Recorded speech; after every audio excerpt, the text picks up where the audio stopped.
প্রার্থনা জানাই সেই মায়ের মন্দির প্রতিষ্ঠার দিনে আপনারাও সাক্ষী হয়ে থাকুন। আপনারা যারা দূরে আছেন আর কাল বিলম্ব না করে আমাদের ঠাকুর মশাই এখন উঠছেন, সেই 40-45 ফুট উপরে এখানে দিয়ে আমাদের শীতলা মায়ের মন্দিরে স্নান করানো হবে, তাকে স্নান করিয়ে তার শুদ্ধতা আনা হবে। আপনারা কাল বিলম্ব না করে দৃশ্য দেখার জন্য আপনারা এখানে হয়ে পড়ুন। আপনারা যারা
আজকে উলুধ্বনি, একটু উলুধ্বনি আর হরিধ্বনি সবাই নিন, একটা উলুধ্বনি আর হরিধ্বনি সবাই নিন। এই সন্দীপ কণ্ঠকে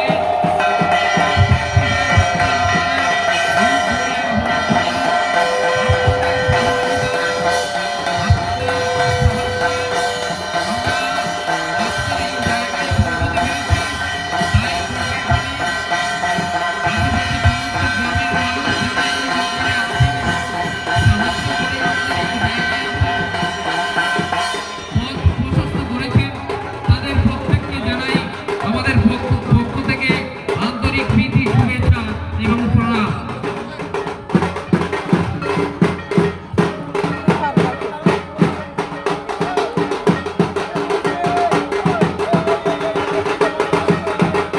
এই একটা ধাক্কা